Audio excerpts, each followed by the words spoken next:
मेरठ के central market का मामला आजकल समूचे देश में चर्चा का विषय बना हुआ है। इस पूरे मामले को लेकर सुप्रीम कोर्ट ने अपना फैसला सुना दिया है। ये पूरा मामला उत्तर प्रदेश के मुख्यमंत्री योगी आदित्यनाथ के भी संज्ञान में है। न्यूज़ 18 की टीम इस वक्त मेरठ के शास्त्री नगर स्थित उसी कॉम्प्लेक्स के बाहर खड़ी हुई है जिसके ध्वस्तीकरण को लेकर के सुप्रीम कोर्ट का निर्देश आया है। हालांकि इस पूरे मामले को लेकर मुख्यमंत्री से व्यापारी गुहार लगा रहे हैं। आप ये इलाका देखिए, ये शास्त्री नगर का पूरा इलाका है और ये वो बिल्डिंग है जिस बिल्डिंग को लेकर के विवाद है, जिस बिल्डिंग को लेकर के चर्चा का विषय समूचे देश में बना हुआ है। और बताया जाता है कि रेजिडेंशियल लैंड पर कॉमर्शियल दुकानें ये ओपन की गई और इसी बात को लेकर के ये पूरा मामला सुप्रीम कोर्ट तक पहुंचा और सुप्रीम कोर्ट ने इसके ध्वस्तीकरण को लेकर के आदेश दिए। आवास विकास परिषद ने इस पूरे मामले में तमाम व्यापारियों को नोटिस जारी किए हैं और ये पूरा इलाका भी दिखाइए, ये शास्त्री नगर का पूरा इलाका है और ये कॉमर्शियल इलाका ही है। देखिए चारों तरफ दुकानें ही दुकानें आपको नजर आएंगी, हजारों की संख्या में यहाँ पर दुकानें हैं और बेहद ही पॉश मार्केट है ये। और इस पॉश मार्केट में ही 661/6 ये जो बिल्डिंग है ये है और इसमें तकरीबन 22 दुकानदार हैं जो यहाँ पर अपनी शॉप्स खोले हुए हैं और ये सारे दुकानदार देखिए खड़े हुए हैं। इन सभी दुकानदारों से हम बात करेंगे एक एक करके और जानेंगे कि ये पूरा मामला क्या है। हमारे साथ वाधवा जी मौजूद हैं। वाधवा जी ये बताइए, ये पूरा जो मामला सुप्रीम कोर्ट तक पहुंचा, आप लोग मुख्यमंत्री से भी मिलने गए, क्या ये पूरा मामला है? और रेजिडेंशियल यूज के लिए जो लैंड थी वहाँ पर कॉमर्शियल दुकानें खुल गई, मामला यही है? कैसे ये मामला सुप्रीम कोर्ट तक गया, कब ये मामला शुरू हुआ, कितने वर्षों पुराना ये मामला है, जरा डिटेल में बताइए। देखिए ऐसा है कि हम लोग यहाँ पर 19 में हम लोगों ने इस कॉम्प्लेक्स में दुकानें ले ली थी जी। और तब तो हमें ये भी जानकारी नहीं थी ये व्यावसायिक और कमर्शियल का फ़र्क क्या होता, ना हमारी जानकारी में था। और दुकानें ली, हमें सालों साल तक परिषद ने भी कभी खबर नहीं, हमें बताया गया कि आपने जो है ये लैंड को चेंज किया, यूज लैंड चेंज किया। अच्छा। तो जब कुछ निर्माण यहाँ बढ़ने लगे तो इन्होंने तब नोटिस लगाया कि आपका निर्माण जो है व्यावसायिक पे है, रेजिडेंशियल पे आपने कमर्शियल गतिविधि करी है, तो हमें जानकारी हुई। अच्छा। और इस बिल्डिंग का मैटर यह है कि इस बिल्डिंग में कभी कोई विवाद हुआ ऑनर का परिषद के किसी अधिकारी से, तो इस मामले को वो हाई कोर्ट ले गए, जबकि अन्य ऐसे हजारों निर्माण थे। और अधिकारियों का कहना यह है कि उन्होंने परिषद से भी इसकी किसी तरीके की जानकारी नहीं दी और अकेले इस बिल्डिंग को लेके गए, जबकि इसके लिए कमिश्नर से भी आदेश पारित कराना पड़ता है कहीं हाई कोर्ट जाने के लिए। और अपनी ईगो को लेकर के वो अधिकारी इस मैटर को हाई कोर्ट ले गया जहाँ ध्वस्तीकरण का ऑर्डर हुआ और उसके बाद हम लोग सुप्रीम कोर्ट चले गए जिसका हमें स्टे मिल गया। अभी कुछ दिन पूर्व भी वो स्टे टूट गया और अब सुप्रीम कोर्ट ने भी उसी ऑर्डर को दोहरा दिया ध्वस्तीकरण के। अच्छा, तो ध्वस्तीकरण का आदेश दोहरा दिया गया और आप लोग यहाँ पर दशकों से व्यापार कर रहे हैं। आप बता रहे थे कि 35 वर्ष हो गया आप लोगों को इसी कॉम्प्लेक्स पर व्यापार करते हुए। तकरीबन 22 दुकानदार इस कॉमर्शियल जगह के जद में आ रहे हैं जिसको रेजिडेंशियल यूज़ के बारे में बताया जाता है कि रेजिडेंशियल यूज़ था। तो आवास विकास परिषद के जो अधिकारी थे या जो कर्मचारी थे उनको लेकर आप क्या कहेंगे, ये कैसे हो गया? देखिए बना तो सब उनकी देख रेख में, वो सस्पेंड हो ना हो, उन पर कार्रवाई हो ना हो, हमें इस बात से मतलब नहीं है कि हम उजड़ रहे हैं। हमें तो ये देखना है विभाग उन पे कार्रवाई करेगा तो हमें क्या लाभ। क्या गुहार लगाते हैं आप, क्या मुख्यमंत्री से क्या गुहार आपने लगाई? आप लोग मुख्यमंत्री से भी मिलकर के आए और सभी व्यापारी वहां पर गए थे। अब हमें जो किरण की उम्मीद है वो हमें सरकार से ही है और इसमें जो हमें मदद कर सकते हैं माननीय मुख्यमंत्री जी कर सकते हैं और सरकार है उनकी डबल इंजन की सरकार है, तो हमें पूरा उन पर भरोसा है कि इस संकट की घड़ी से वो कुछ ना कुछ रास्ता हम पे नया निकालेंगे जरूर। अच्छा, आप लोगों को पूरी उम्मीद है कि मुख्यमंत्री इस संकट से आप लोगों को उबारेंगे। और इस सब के बीच आवास विकास परिषद भी अपनी कार्रवाई कर रहा है और वो ध्वस्तीकरण को लेकर के टेंडर भी जारी करने की बात वो कर रहा है कि 1,67,00,000 रुपए के आसपास का टेंडर जो है निकालने की बात कही जा रही है। ये क्या पूरा मामला है? देखिए ये तो विभाग है, वो तो सुप्रीम कोर्ट के जो भी आदेश हुए हैं उसका पालन तो करेगा ही। देखिए वो तो उसका काम है सुप्रीम कोर्ट का पालन करना।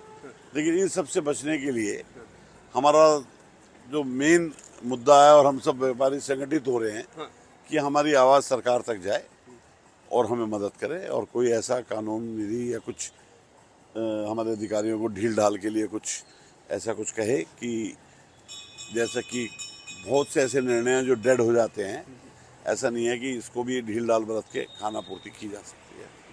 तो आप ये बताइए कि जो है आप बता रहे हैं कि आज शॉप सारी क्लोज आप लोगों ने कर रखी हैं, आज पूरा बंदी का शास्त्री नगर और कई व्यापारी संगठनों ने भी दिन की बंदी थी जो बहुत अच्छे से कामयाब रही। और अभी भी 90% शॉप्स बंद हैं, जबकि हमारे आधे दिन की बंदी थी। लोगों ने इस ध्वस्तीकरण को लेकर के ये विचार किया कि हम दुकानें नहीं खोलेंगे। हम कुछ और लोगों से बात करते हैं। आप भी यहाँ पर व्यापारी हैं, इसी जगह पर अपना व्यापार दशकों से करते आ रहे हैं। अब जबकि इस तरह का आदेश आया है, आप मुझे निकलना है क्या? आपसे बात कर लेते हैं। आप भी बताइए क्या नहीं, एक मिनट रुकिए। अरे सुनिए तो, रहना जरूरी। अरे एक छोटी सी बात आपकी करना जरूरी है, थोड़ा देर। ये बताइए, नहीं ज़्यादा देर नहीं लगेगा, 2 मिनट। आप भी बताइए क्या कहना चाहेंगे इस विषय को लेकर के, और जिस तरह से ये पूरा मामला सुप्रीम कोर्ट तक पहुंचा, योगी आदित्यनाथ जी तक पहुंचा, क्या गुहार आप लगाते हैं सरकार से, शासन से, क्या कहना चाहेंगे? सरकार से तो यही कहना चाहेंगे कि किसी भी तरीके से हमें बचाएं, हम अपना व्यापार करते रहें और देश की प्रगति में अपना भागीदारी बनाएं। आप लोग बहुत भावुक अपील कर रहे हैं, क्योंकि आप लोगों का इस जगह से ऐसा जुड़ाव है जैसे किसी परिवार का जुड़ाव हो जाता है। आप सभी लोग एक परिवार की तरह रह रहे हैं, और अब जबकि सुप्रीम कोर्ट ने इस तरह का आदेश दिया, इस तरह की याचिकाएं वहां तक पहुंची, पुनर्विचार याचिका भी आप लोगों ने की, तो आप कह रहे हैं कि मुख्यमंत्री योगी आदित्यनाथ से आप लोग मिलकर के आए, तो आपको भरोसा है कि कुछ इसका परिणाम निकलेगा और सुखद परिणाम निकलेगा? जी, हमारी तो यही उम्मीद है कि मुख्यमंत्री जी इस बात को अवश्य संज्ञान में लेंगे और हमारे को कुछ रास्ता निकाल कर देंगे। सुप्रीम कोर्ट की तरफ से जो आदेश पारित हुआ है, वो आदेश क्या है? सुप्रीम कोर्ट की तरफ से तो आदेश ध्वस्तीकरण का ही है। अच्छा, तो सुप्रीम कोर्ट की तरफ ध्वस्तीकरण का आदेश है, और टेंडर भी निकाली जाने की प्रक्रिया यहाँ पर आवास विकास परिषद में चल रही है। वो आवास विकास की अपनी प्रक्रिया है, वो इस बारे में तो हम कुछ नहीं कह सकते। कितनी दुकानें हैं यहाँ पर, और कब से दुकानें हैं, कितने वर्ष हो गए? 22 दुकानें हैं इस कॉम्प्लेक्स में हमारे। अच्छा, लेकिन आदेश तो सभी के लिए और आदेश 20,000 दुकान बाकी ये बता देंगे। अच्छा, आप बताइए कि कितनी शॉप में, इस कॉमर्शियल केस में कितनी दुकानें हैं, और क्या कहना चाहेंगे इस विषय को लेकर? मैं एडवोकेट अंजन सिंह, ठीक है, मैं लीगल एडवाइजर भी हूँ। ये जो क्या है कि सुप्रीम कोर्ट का जो बेसिकली आदेश है, 36 पेजों का आदेश है कि इस 661/6 को तो ध्वस्त कर दिया जाए, लेकिन ऐसी गाइडलाइन सभी के लिए दिया उन्होंने। पूरे आप अगर देखेंगे तो आवास विकास ने नोटिस पूरे शास्त्री नगर को, पूरी जागृति विहार को, 20,000 दुकानदारों को नोटिस इशू किया है कि 15 दिन में खाली कर दो और इसको लैंड यूज चेंज कर लो, अन्यथा हम इसको ध्वस्त कर देंगे। अब ये बताइए कि ये जो नासूर कैसे बना, ये पूरा मामला दशकों तक ऐसे ही रहा, 35 वर्ष बीत जाता है और दुकानें जो है एक बड़ा रूप ले लेती हैं। अगर ये मामला 35 साल पहले ये निर्णय हो गया होता कि भाई जब ये दुकानें बनी थी तो शायद इस तरह का नासूर न बनता। ये जो नासूर बन गया, इसका गुनहगार कौन है? ये तो ऑब्लिक मतलब कि ऑब्वियसली बात है कि आप देखिए कि मैं कह रहा हूँ मेरठ की बात ना करके पूरे हिंदुस्तान की बात करिए कि जहाँ भी रोडें हैं, 40 फुट की 30 फुट की रोडें हैं, आदमी तो अपनी दुकानें खोल ही लेता है, एक दुकान खोल लेता है। जब आवास विकास ने आगे इसके सामने कॉमर्शियल मतलब यूज के लिए खोला हुआ था, तो जब यहाँ कॉमर्शियल गतिविधियाँ चल रही थी तभी यहाँ लोगों ने आवासी में भी कॉमर्शियल बना लिया था। और ये इसमें तो बिल्डर ने बना के इनको बेचा था, ना कि ये खुद बनाया था। अच्छा, जो बिल्डर ने बना के इनको अलग अलग दुकानें बेची थी। एक बिल्डर ने, वीर सिंह ने अलॉट कराया था, फिर उन्होंने सबको इनको 22 लोगों को अलग अलग रजिस्ट्री करी। तो जब इनको रजिस्ट्री कर दी गई, बाद में उस बिल्डर का कुछ विवाद हुआ होगा प्राधिकरण से, तो वो प्राधिकरण चला गया, हाई कोर्ट चला गया। और हाई कोर्ट के में 2014 में डिसीजन आता है कि इसको ध्वस्त कर दिया जाए और इस जैसी 5,000 बिल्डिंगों को भी ध्वस्त कर दिया जाए 1 महीने के अंदर। तो उसके बाद ये जो 22 लोग थे वो चले गए सुप्रीम कोर्ट, और सुप्रीम कोर्ट ने वहाँ पे दे दिया स्टे। अब आपका 17 दिसंबर को ऑर्डर आता है कि 3 महीने के अंदर इसको खाली करके आवास विकास को हैंडओवर कर दो, और आवास विकास 15 दिन के अंदर इसको ध्वस्त कर दे। और इसके जैसी जितने भी हैं, इवन 36 पेज का ऑर्डर है, और ऐसी जितने all UP, all state, all union territory, सभी जगह सुप्रीम कोर्ट ने ऑर्डर लागू करने के लिए कहा है। आपने ऑर्डर पढ़ा होगा, 36 पेज का ऑर्डर है, तो केवल इसी के लिए नहीं कि इसको तोड़ने के बाद सभी को ध्वस्त कर दो, जितनी भी आवासी में कॉमर्शियल बना हुआ है। जहाँ तक ये जगह जा रही है, जहाँ पर ये टैटू स्टूडियो लिखा हुआ है, यहाँ तक ये पूरा ये कॉम्प्लेक्स है जिसके बारे में ध्वस्तीकरण की बात कही गई है। और ये पूरी जितनी दुकानें हैं और 22 दुकानदार इसके अंदर शामिल हैं। और ये सामने जो एरिया आप देख रहे हैं, जो सामने एक गेट लगा हुआ है, आप सामने देखिए कुछ रेजिडेंशियल बिल्डिंग्स यहाँ पर दिख रही हैं, जो लोग रहते भी हैं और रेजिडेंशियल एरिया ही है। हाँ, मैं बिल्कुल, हाँ मैं दिखा रहा हूँ। और ये इस तरह का पूरा एरिया भाई देखिए, भाई साहब दिखा रहे हैं कि रेजिडेंशियल एरिया ही है। लेकिन 661/6 को लेकर के क्योंकि ये मामला पहुंचा, इसलिए 661/6 को लेकर के सुप्रीम कोर्ट ने आदेश दिया और बाकी हिदायत सभी के दे दी कि जितने भी दुकानदार हैं और जिस पूरी वो, तो इन व्यापारियों की एक सुर में यही गुहार है कि इस पर कोई ऐसा निर्णय हो ताकि व्यापारियों का कोई नुकसान बड़े स्तर पर ना हो। आप लोगों का पूरा जीवन, रोजी रोटी इसी इन दुकानों की वजह से है, तो रोजी रोटी संकट में है। अगर इस तरह की कार्रवाई हो जाती है, सुप्रीम कोर्ट के आदेश का अनुपालन हो जाता है, तो कितना बड़ा संकट आप लोगों की रोजी रोटी पर पड़ेगा और आप लोग जो है कितना अभी परेशान हैं, किस परेशान हाल में हैं? भैया स्थिति तो बहुत ज़्यादा, हम तो डिपेंड ही इसी के ऊपर ही हैं और कुछ नहीं, इस दुकानों के ऊपर ही, क्योंकि 35 साल, क्योंकि परिवार हमारा यहाँ चलता है। 35 साल हो गए हमें यहाँ वो करते हुए। और लेकिन अब ये है कि हमारी तो दुनिया ही उजड़ जाएगी अगर यहाँ से, अगर हमें हटा दिया गया।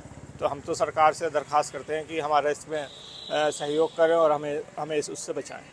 रोना आता है और उस घड़ी आंखों से आंसू निकलते हैं कि आप सोचिए कि कैसे हम लोग इस संकट की घड़ी से जूझेंगे, क्योंकि अगर ये दुकानें टूटेंगी, अगर ये ध्वस्तीकरण यहाँ पर होगा तो यकीनन जो है आप लोगों की जो है जो परिवार कार्य वो प्रभावित होगी। तो ये बड़ा मामला है जी। तो आप ये देखिए भाई साहब, आप बता रहे हैं और ये दुकानें आप लोगों ने बंद कर रखी हैं आज शास्त्री नगर में, और जो है तमाम दुकानें मैं और भी बंद देख रहा हूँ। और ये रेजिडेंशियल, और सिर्फ गुनाह इतना है कि रेजिडेंशियल यूज़ की लैंड को कॉमर्शियल यूज़ में किया गया 35 वर्ष। अगर जब ये दाना था ना, जब ये दाना था, फुंसी थी, तो अगर उसको उस वक्त ठीक कर लिया होता तो इतना बड़ा ये फोड़ा न बनता, ये नासूर न बनता। और ये नासूर बनाने वाले कौन? ये आवास विकास के अधिकारी, जब उन्होंने पैसे लेके इसे उसमें करा, रेजिडेंशियल को कॉमर्शियल। अच्छा, इस मामले को लेकर कोई आरटीआई भी दाखिल हुई थी क्या?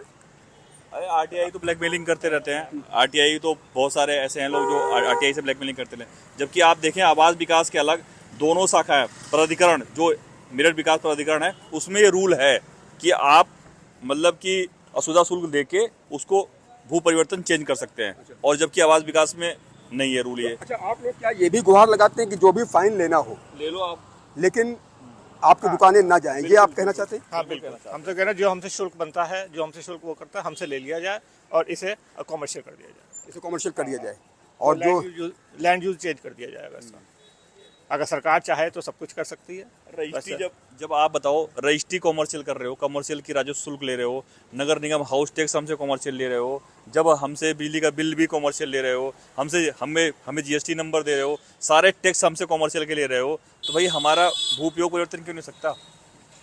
और सरकार चाहे तो कर ही सकती है ना। भू उपयोगी तो है, हम कोई सरकारी जमीन पे तो बैठे नहीं है भाई। हम तो क्या आश्वासन मिला आप लोगों को? मुख्यमंत्री जी ने आश्वासन किया कि हम देखते हैं, लीगल टीम से बात करते हैं और भैया अधिकारियों से बात करते हैं कि क्या इसमें रास्ता निकल सकता है, क्योंकि माननीय सुप्रीम कोर्ट का भैया सांसद डॉक्टर लक्ष्मीकांत वाजपेयी भी गए थे। हाँ, डॉक्टर लक्ष्मीकांत वाजपेयी जी गए थे और शुरू से लगे हुए हैं हमारे लक्ष्मीकांत वाजपेयी जी, सोमेंद्र तोमर जी। मामला तो ये कॉमर्शियल जो यूज हो रहा है, ये तो बता रहे हैं कि 1990 के आसपास 35 साल हो गया, लेकिन 89 से चल रहा है। लेकिन ये गरमाया कब ये पूरा मसला? ये किस सन में? 2014 में हाईकोर्ट में गया, हाँ, जब 2017 में सुप्रीम कोर्ट में गया, 2014 में सुप्रीम कोर्ट चला गया था, सुप्रीम कोर्ट से स्टे मिल गया था। 17 दिसंबर 2024 को ये निर्णय आ गया सुप्रीम कोर्ट आ गया, सुप्रीम कोर्ट का निर्णय आया 2017 में। जी, आप भाई साहब क्या कहेंगे? आप आगे आ जाइए, आप अभी इधर आइए, बताइए ना, थोड़ा चर्चा ही कर रहे हैं।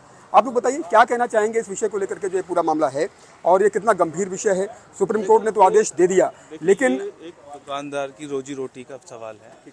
एक दुकान से परिवार चलता है, छोटे बच्चे चलते हैं, अचानक से उस पर बुलडोजर चला देना, उसकी रोजी रोटी ख़त्म कर देना, ये कहाँ का न्याय हुआ? ठीक है, माननीय सुप्रीम कोर्ट का जो आदेश होगा वो मान्य होगा, लेकिन जो शोषण व्यापारियों का हो रहा है इस वक्त, उस पर तो आवाज़ उठानी पड़ेगी।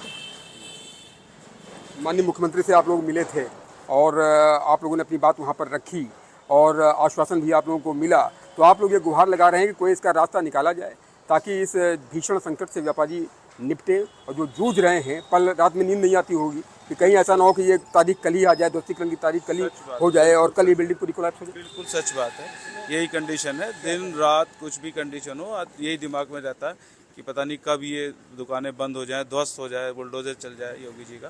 17 दिसंबर 2024 से लगातार आप लोग ये इसी संशय में जी रहे हैं। तो जनवरी, फरवरी, मार्च, अप्रैल, मई चल रहा है, यानी कि तकरीबन 6 महीना बीतने वाला है। और आप लोग सुबह शाम दिन रात यही सोचते रहते हैं कि कल कहीं ऐसा ना हो कि कल ये आदेश इंप्लीमेंट हो जाए, कहीं ऐसा ना हो कि परसों ये आदेश इंप्लीमेंट हो जाए। तो ये जो है दिन की का चैन, रातों की नींदें खो चुकी। पूरा संघर्ष करेंगे हम, अपने हक के लिए लड़ाई लड़ेंगे और आखिरी सांस तक लड़ेंगे।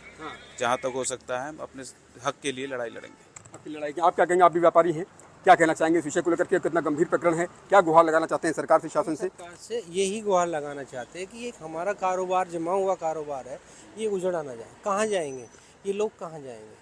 एक व्यवस्था जो चलती आ रही है, जैसे चलती आ रही है, या तो ये तभी नहीं बनता एक विषय। अब जब कुछ पैसे लग गया, सब कुछ लग गया, अब कॉमर्शियल सब एक्टिविटी हो रही हैं और कॉमर्शियल में सब चीज़ मिल जाती है, या तो सरकार कुछ भी नहीं दें। एक बिजली कनेक्शन कह रहे हैं काट देंगे, कभी कह रहे हैं हाउस टैक्स काट देंगे। तो ये सब कुछ समस्या। कितने नोटिस मिल चुके हैं आवास विकास की तरफ से? आवास विकास से अभी हमें लास्ट अभी नोटिस मिला है, तो उसमें यही कह रहे हैं कि आपका ध्वस्तीकरण करा जाएगा। आवास विकास पहले परमिशन दे देता, आप बना लीजिए, फिर कहता आप इसको ध्वस्तीकरण कर दीजिए। तो ये कौन सा न्याय है? ये व्यापारी के लिए पहले तो एक व्यवस्था बना दी जाए कि भाई आप वहाँ व्यापार करें अपना, और व्यापार ही है। और सरकार के पास कोई रोजगार तो है नहीं, अपना सब व्यापार कर रहे हैं, इतने लोगों को रोजगार दे रहे हैं, तो कहाँ जाएंगे हम लोग? सड़क पे थोड़ी बैठ जाएंगे। पैसे आपने देखा कि किस तरह से सभी व्यापारी हैं और अपनी अपनी बात रख रहे हैं, और ये पूरा एरिया है। भाई साहब, आप भी कुछ कहना चाहते हैं? आप एक बार जरा मैं दिखाना चाहूँगा, ये सारी शॉप्स हैं। जरा प्रेम इधर आइए, इधर देखिए, ये सारी शॉप्स हैं। Tom and Jerry, Sardar ji Print Palace, ये सभी दुकानें जितनी भी हैं, ये सभी उसी जद में आ रही हैं। हम शिखा फैशन, और देखिए यहाँ पर किस तरह से अभी भी दुकान में पोछा लग रहा है, साफ़ सफाई की जा रही है। और यहाँ पर ये अंदर का भी सीन दिखाइए कि किस तरह से यहाँ पर ये सारी दुकानें हैं, और दशकों से ये दुकानें यहीं पर चली आ रही हैं। और ऐसे ही तमाम दुकानें हैं। देखिए लिखा हुआ है यहाँ पर 661/6 बिल्डिंग का ये पूरा मामला है। और ये जहाँ ये टैटू स्टूडियो लिखा हुआ है, tattoo and piercing dance and school, यहाँ तक ये पूरी बिल्डिंग की जद आती है। पूरी बिल्डिंग में जरा ऊपर करके दिखाइए कि किस तरह से ये पूरी बिल्डिंग है। 661/6 का ये मामला है। सुप्रीम कोर्ट ने इस बिल्डिंग के ध्वस्तीकरण के आदेश दिए हैं। आवास विकास परिषद की तरफ से इसके ध्वस्तीकरण का टेंडर निकाला जा रहा है। कल उसका टेंडर निकाला जाएगा, 21 तारीख को इसका टेंडर निकाला जाएगा। और ये सारी दुकानें आज यहाँ पर बंद रखी हुई हैं, और ये लोग अपनी आवाज़ बुलंद कर रहे हैं। इधर दिखाएंगे तस्वीरें, शास्त्री नगर का पूरा इलाका है। और ये एक हिस्सा तो आपने ये देखा कि किस तरह से ये पूरा हिस्सा है। इधर की बिल्डिंग दिखाइए, ये पूरा हिस्सा है। और दूसरा जो मैं आपको मेन रोड की तरफ से दिखाऊंगा कि किस तरह से ये पूरा मामला है। और शास्त्री नगर का ये पूरा बाजार है, शास्त्री नगर का ये बाजार है। और देखिए ये रोड है, मेन रोड है। जरा रोड क्रॉस करके उस तरफ पहुंचेंगे, और ये रोड भी दिखाइए। और ये पूरी मार्केट है, कंप्लीट मार्केट है। और यहाँ से आप देखिए, ये खालसा एक्सक्लूसिव, अलंकार साड़ीज़, ये सारी जो जितनी दुकानें हैं, खालसा एक्सक्लूसिव, ये पूरी बिल्डिंग है। और यहाँ पर डॉक्टर अर्बन ठेका, ये तमाम चीज़ें देखिए, ये सारी दुकानें, ये बड़ी आलीशान बिल्डिंग है। और इसी बिल्डिंग के ध्वस्तीकरण को लेकर सुप्रीम कोर्ट ने आदेश दिया है। 17 दिसंबर 2024 को ये मामला सुप्रीम कोर्ट में गया, और सुप्रीम कोर्ट ने इस पूरे मामले को लेकर के कई सुनवाइयों के बाद ये फैसला दिया कि इस बिल्डिंग को ध्वस्त कर दिया जाए। ये पूरी बिल्डिंग जो ऊपर तक दिखाई दे रही है, ड्रीम ट्रिप 4U, ये पूरी बिल्डिंग है। और इसी बिल्डिंग में 22 दुकानें हैं, 22 दुकानदार हैं, उनके परिवार हैं। और इसी बिल्डिंग को ध्वस्त करने की बात कही गई है सुप्रीम कोर्ट की तरफ से। अब आवास विकास परिषद इस बिल्डिंग के ध्वस्तीकरण को लेकर ही यहाँ पर कार्रवाई में जुटा हुआ है। आवास विकास परिषद की तरफ से इसको ध्वस्त करने के लिए टेंडर निकाले जा रहे हैं, और सारी प्रक्रियाएं की जा रही हैं। लेकिन व्यापारियों की एक सुर में यही गुहार है कि उनकी रोजी रोटी का संकट हो जाएगा। अगर ये बिल्डिंग ध्वस्त होती है तो व्यापारी ये कहते हुए नज़र आ रहे हैं कि उनकी रोजी रोटी का क्या होगा, उनके रोज़गार का क्या होगा। लेकिन सुप्रीम कोर्ट का आदेश है।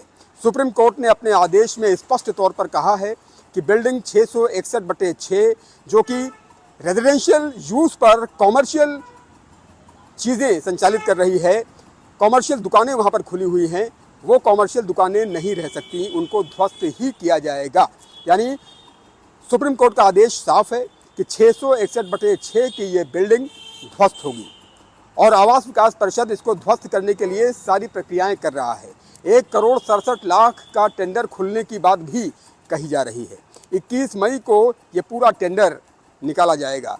अब देखने वाली बात होगी कि आगे इस पूरे मामले में क्या होता है, क्योंकि मेरठ के तमाम संगठनों के व्यापारी उत्तर प्रदेश के मुख्यमंत्री योगी आदित्यनाथ से मिले हैं और उन्होंने शासन से, सरकार से, योगी सरकार से गुहार लगाई है। अब देखने वाली बात होगी कि इस मामले में आगे क्या होता है। बहरहाल व्यापारियों की यही गुहार है कि इस बिल्डिंग से उनका जीवन जुड़ा हुआ है, उनकी ज़िंदगी का पहिया जुड़ा हुआ है और अगर ये बिल्डिंग गिराई जाती है, ध्वस्त होती है, तो उनकी ज़िंदगी की गाड़ी डिरेल हो जाएगी। अपने कैमरा सहयोगी प्रेम के साथ उमेश श्रीवास्तव, न्यूज़ 18 मेरठ।